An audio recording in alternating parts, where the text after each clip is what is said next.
नमस्कार मित्रांनो, आनंदी या मालिकेच्या येणाऱ्या काही भागामध्ये मित्रांनो आता एक असं नवीन कोणतं सत्य आपल्यासमोर येणार आहे. म्हणजे आता विद्याधरने खेळलेली चाल आहे ती चाल मात्र त्याच्यावरच कशी उलटते आणि आनंदीचं एक सत्य आता युगंधरच्या समोर तर येणार आहे. परंतु आता युगंधर मात्र आनंदीच्या बाबतीत नवऱ्याच्या हक्काने मात्र आता नक्की काय करतो आणि ह्या पृथ्वी विद्याधरला आता आणखीनच भयानक शिक्षा कशी देणार आहे हे मात्र आपण ह्या व्हिडिओमध्ये बघणार आहोत. त्यासाठी मित्रांनो व्हिडिओ शेवटपर्यंत नक्की बघत राहा आणि जर तुम्ही आपल्या चॅनलवर नवीन असाल तर चॅनलला सबस्क्राईब करण्यासाठी मात्र विसरू नका. तेव्हा मित्रांनो हे बघा, आता पृथ्वीने आनंदीवर इतका विश्वास ठेवलेला आहे परंतु आनंदीला त्याचं वाईट वाटतं. म्हणून आता आनंदीने आता असं ठरवलं की हे सगळं काही पृथ्वीला सांगायचं, पण आपली हिंमत होत नाही. त्यासाठी आता आपण लेटर लिहूयात. पण आता आरती मात्र जे सत्य आता पृथ्वीसमोर आणणार आहे त्या सत्याच्या उलगडण्याने नक्की काय होतं.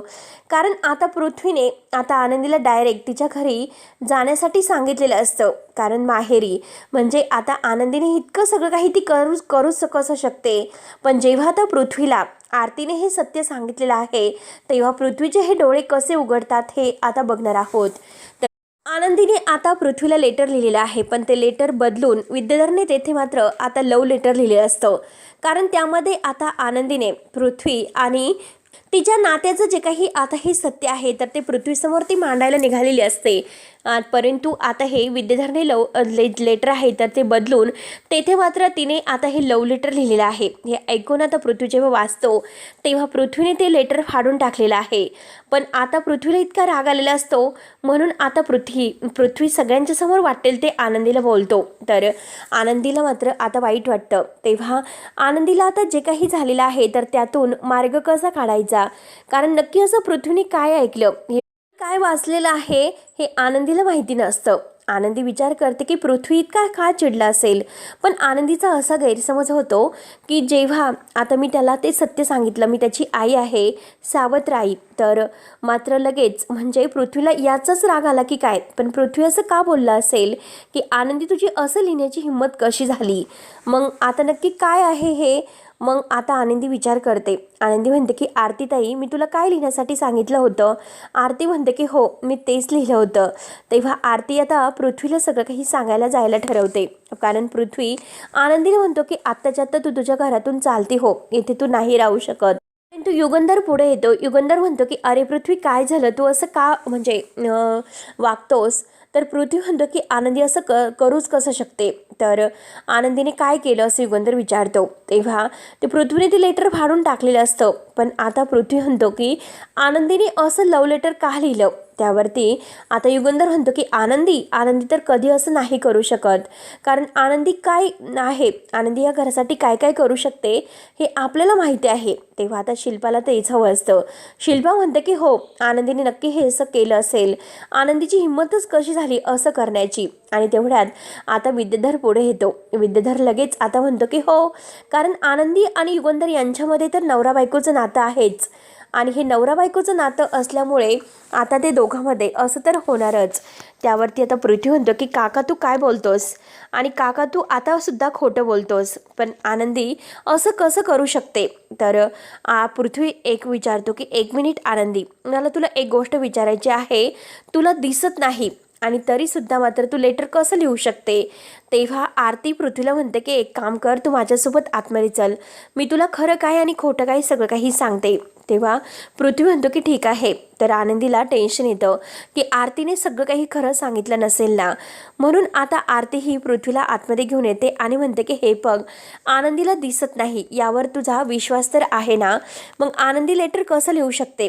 आनंदीने मला हे लेटर लिहिण्यासाठी सांगितलं होतं की ती तुमची आई आहे आणि तुमची आई तुम्हाला असं लेटर का लिहू शकते. पृथ्वी म्हणतो की नाही, तिने असं लव लेटर लिहिलेलं आहे. आरती म्हणते की लेटर माझ्या हाताने मी लिहिलेलं आहे, कारण आनंदीने ते लेटर मला लिहिण्यासाठी सांगितलेलं होतं. तेव्हा पृथ्वी म्हणतो की हे कसं शक्य आहे. आणि हे तर तुझं बरोबर आहे, कारण आनंदीला लिहिता येत नाही. त्यानंतर आता जेव्हा पृथ्वी बाहेर येतो तेव्हा तो आनंदीची माफी मागतो आणि आनंदीला म्हणतो की हे बघ आनंदी, आता तू तर माझी आई आहे याचा मला अभिमान वाटतो. आरतीने मला सगळं सांगितलं.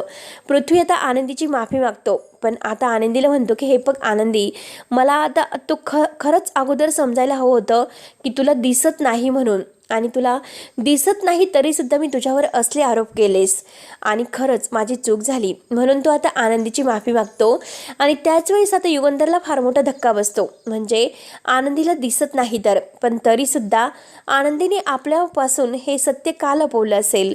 नक्की आता तिला दिसत नाही, मग आता हे आपल्यापासून का लपवलेलं आहे? तेव्हा तो लगेच आता रूममध्ये येतो आणि शिर्के आता त्याच्यासोबतच असतात. तो शिर्केंना विचारतो की आनंदीला दिसत नाही हे तुम्हाला शिर्के माहिती होतं का? त्यावरती शिर्के म्हणतात की हो मालक साहेब, आनंदीला दिसत नाही हे आम्हाला माहिती होतं. मग आता लगेच युगंधर विचारतो की मग तुम्ही ते सत्य मला का सांगितलं नसेल? त्यावरती आता लगेच शिर्के म्हणतात की नाही मालक साहेब, आनंदीने आम्हाला सगळ्यांना सांगितलेलं होतं की मालक साहेबांना हे सत्य कधीही सांगू नका.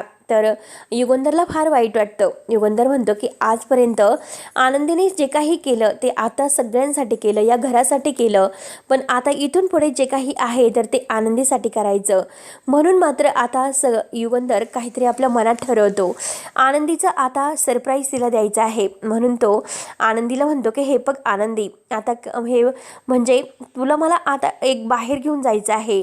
तर पृथ्वी म्हणतो की हो बाबा, मला सुद्धा तेच वाटतं, कारण आनंदी आपल्यासाठी इतकं सर्व काही करते, मग आनंदीसाठी आपण काही करायला नको का? त्याच वेळेस मात्र आता एक असा चमत्कार होतो, कारण हा चमत्कार कसा होतो तेच माहिती नाही. कारण आनंदी जेव्हा मात्र आता आणि बघता बघता मात्र आनंदीला अचानक दिसायला सुरुवात होते. कारण विद्याधरने असं काहीतरी केलेलं असतं की आनंदीच्या डोळ्यामध्ये जे टाकण्याचा प्रयत्न केलेला असतो, आणि त्याचाच आता हा एक असा वेगळा चमत्कार झालेला आहे की आनंदीला अचानक दृष्टी येते. आनंदी म्हणते की हे कसं शक्य आहे? आनंदीला आलेली दृष्टी बघून मात्र आनंदी दिसायला सुरुवात होते. आनंदीला खरंच दिसायला सुरुवात होते. आनंदीला फारच आनंद होतो. आनंदी म्हणते की मालक साहेब, मला तर दिसायला लागलेलं आहे. त्यावरती आता युगंधर म्हणतो की काय म्हणते आनंदी, तू नक्की खोटं बोलत असेल, कारण मी तुझं ऑपरेशन करण्यात ठरवलेलं आहे आणि तू मुद्दाम खोटं बोलत आहे. तेव्हा लगेच आनंदी म्हणते की नाही मालक साहेब, मला खरंच दिसत आहे. तर आता आनंदीला मात्र दिसायला लागलेलं असतं. घरामध्ये सगळ्यांना आनंद होतो, परंतु विद्याधरला मात्र आता त्याचा खूपच जळफळाट होत असतो. विद्याधर म्हणतो की हे कसं शक्य आहे? कारण आनंदीला आता दिसू कसं शकतं? आपण करायला गेलो एक, आपण ती चिठ्ठी बदलण्याचा प्रयत्न केला, पण शेवटी आता ह्या युगंधर समोर त्या आनंदीचं डोळे नाही ते सत्य आलं आणि तो ऑपरेशन करायला निघाला होता. आणि त्यात म्हणजे आता तरीसुद्धा ह्या आनंदीला असं कसा चमत्कार होऊ शकतो? नक्की हा कुठल्या देवाचा चमत्कार झालेला आहे? परंतु आनंदीला आता दृष्टी आलेली आहे म्हणून आनंदीला इतका आनंद झालेला असतो. आनंदी आनंदाने इकडे तिकडे बागडत असते. तिला सगळं काही दिसतं. आरतीला सुद्धा इतका आनंद होतो. आरती तर आता घट्ट पृथ्वीला मिठीच मारते. आता आरती ही पृथ्वीला जेव्हा मिठी मारते तेव्हा सगळेजण दोघं एकमेकाकडे पाहत असतात. आणि आता तेवढ्यात आरती खूपच लाजते. आरती म्हणते की सॉरी पृथ्वी. तर पृथ्वी म्हणतो की काही नाही, कारण पृथ्वी आणि आरती या दोघातील जवळीक वाढत गेलेली असते. दोघांनाही आता एकमेकांबद्दल एक असा वेगळीच भावना एकमेकांच्या मनामध्ये निर्माण झालेली आहे. तर विद्याधरचा इतका जळफाट होतो आणि विद्याधर आपल्या रूममध्ये येतो. तर आता विद्याधर रूममध्ये येऊन इतका भडकलेला असतो, कारण ह्या आनंदीला आता दृष्टी आली. त्यामुळे आता ही काही ना काही नक्की आता हे म्हणजे करतच राहणार आहे. आता काय करावं? तिला मात्र आता जीवे मारण्याची प्लॅनिंग करावी की काय? नक्की आता ही आपल्या मुळावर उठलेली आहे, कारण ती या घरात आल्यापासून आपलं कोणतंही काम यशस्वी होत नाही. आणि तेवढ्यात धनश्री विद्याधर जवळ येते आणि म्हणते की आहो.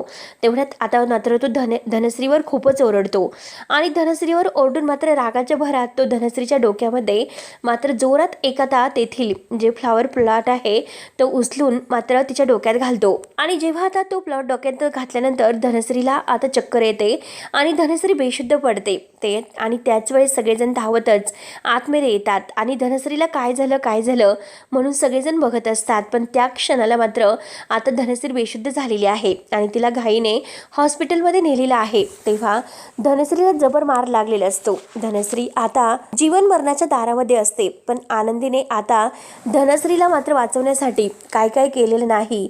धनश्रीला वाचवण्यासाठी आनंदीने आता असं कडक व्रत केलेलं असतं आणि त्या कडक व्रतामध्ये तिने मात्र पाणीसुद्धा पिलेलं नाही असं व्रत केलेलं आहे.